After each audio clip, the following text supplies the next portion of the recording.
Okay, I am at the entrance of the cellar basement at 1900 New Hampshire. And so we're gonna take a look around here. So there is definitely a pretty big bulge going on this side. You can see how far that bulges out. That's really interesting because you've got a pretty huge crack right here that I can like get my hand in between here and here. Some spray foam's been added, so there's definitely been some movement there. I can see where they replaced a board under this area, and this looks like old termite damage to me.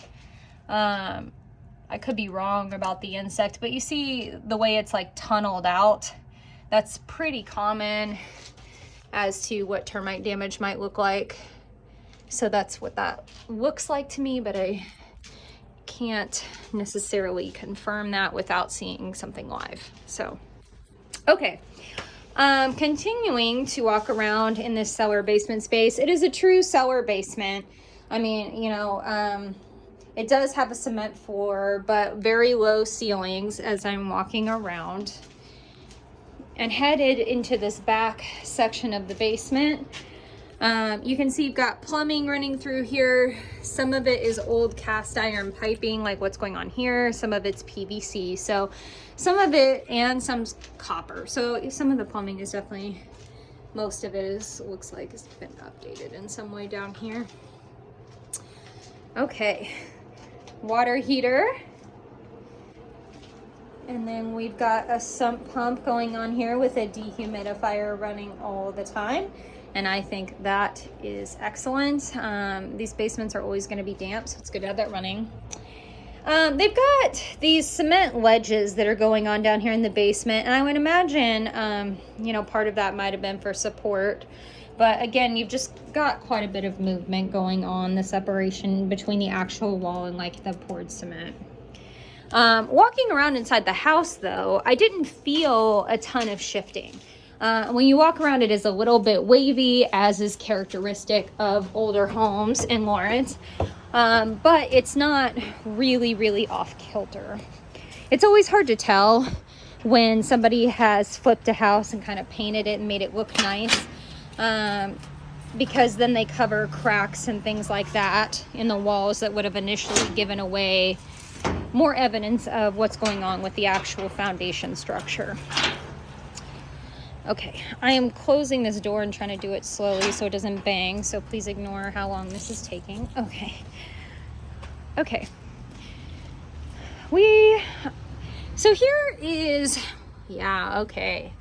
so this outer foundation corner, this is the south corner, and when you initially come in, I said there was a pretty big bulge there. And you can see evidence of the foundation movement issues here. And this is not awesome. Looking underneath here, I can see spray foam that they've injected in here.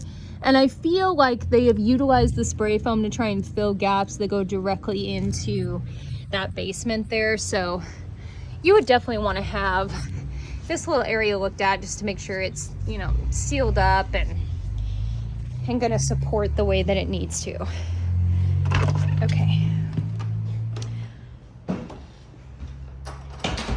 Okay, so back inside the property, and we're going to go ahead and go through this cute door off the north section of the kitchen. Oh, okay, so a little half bath here for your guests. Very cute. And this is wood look tile on the floor in here. Okay. So out of this bathroom, we're gonna go ahead and go upstairs in the house now that we've gotten a chance to see the outside. So this is the door that led to the backyard on the north side. I remember I said there was a door that came off the dining room. That was that door. So entryway again. And as you can see, they do have a little coat closet here under the stairs. And it's got this like cute little lock thing on it because it appears that the door lock isn't holding it. So they've got this other separate lock that will keep it from popping open. Okay, going up the stairs now. And again, I mean, it's a little wavy walking around here and there, but I mean, nothing that I would consider wholly unusual for the age of the house. So this is where it gets interesting. I feel like downstairs has been very well maintained and detail oriented with the painting. It's all very clean. And then we come up here and I can see where they just didn't maybe make it to this section of the house or didn't put quite as much effort because it's not the main level. So you definitely got areas where you just have, you know, paint chips and sort of beat up kind of trim here. But you do have a cute little closet space right off of the stairs, which is where the stackable washer and dryer go. So looking out this little window, you're actually looking out onto the 19th and New Hampshire corner here. And you can see a close-up of those 3D composition shingles that, again, I would say look decent. Not a lot of granule loss or uneven wear that I can see from here. That looks to be the furnace is actually right there. It's not incredibly easy for me to get to right at this moment. So, okay. So here is bedroom number 1. Because that bottom level was living room, dining room, family room, and kitchen. So here is bedroom number 1. You can see where they have definitely like filled and patched things in the ceiling. It looks like the ceiling here is still the old plaster that would have been original to the house, whereas it appears that the walls have been sheetrocked. I say that just because sheetrock tends to hold up better to settling. And so that's what I'm seeing here. Again, you've got just some paint crackling out and stuff like that going on the edges of the windows, but nothing terrible. Okay.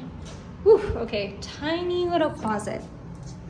Goes a little bit further here than you think it's going to, but it's pretty small. So, small closet here. I can see here where they made some correction on the ceiling, and I'm not exactly sure, but it vaguely looks like it might have a little bit of water damage around the edges there. It looks a little different than some of the other patches that I see in here. So again, just they must have had some kind of big dog or something since this is scratched up. Okay. So just a view down the stairs. It's a really cute property, and it's got a lot of little characteristics and fun things like these shelves. To my left is gonna be bathroom number 2. I think they did a really good job with both bathrooms. I think they look really clean and modern, and they utilized the space they had because neither bathroom is exceptionally large. This is a pretty shallow sink space here. But you can see that they've used this really cute polka dot wallpaper. You've got the same ceramic gray tile that you have downstairs. And this is a tiled bathtub shower situation, and it looks like they painted the tile. So if you look, you can see like the different shapes and stuff here, and vaguely you can see little bits of color poking through. So my guess is this shower was a whole different color and they came in here and just painted over it instead of replacing tile. This is a part of the plumbing tree that's running right here. Okay, okay.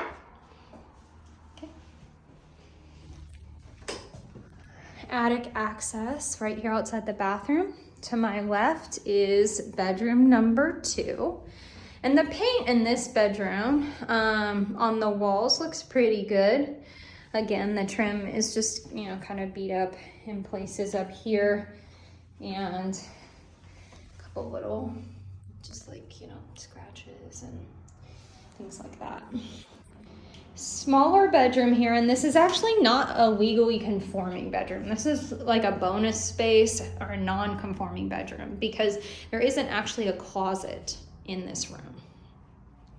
Okay.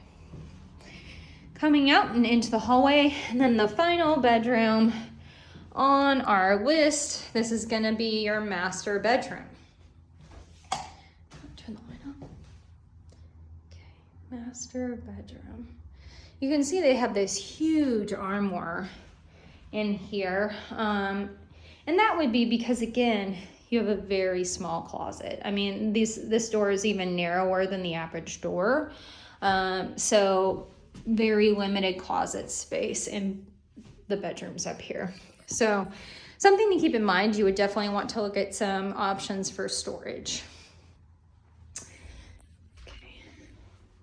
And then this is just a view into the backyard from this room, overlooking the roof, gutters. You can see that they've got gutter guards on there, which is great with so much tree cover. They do kind of provide a false sense of security. People don't think they have to clean out their gutters, but you still do. I mean, you can see the debris that's inside the gutter and on top. And as stuff lands on top, eventually decomposes and goes inside that gutter area. So you do still have to clean them out periodically, but the gutter guards definitely help how often you have to do that. Okay, so I do want to point out that as we were walking around in this entire house, there is no fireplace, which means that that chimney that we saw from the outside is no longer connected to a viable fireplace option. So the fact that those bricks have mortar and stuff breaking out of them, not really a big deal, although cosmetically it's not the cutest.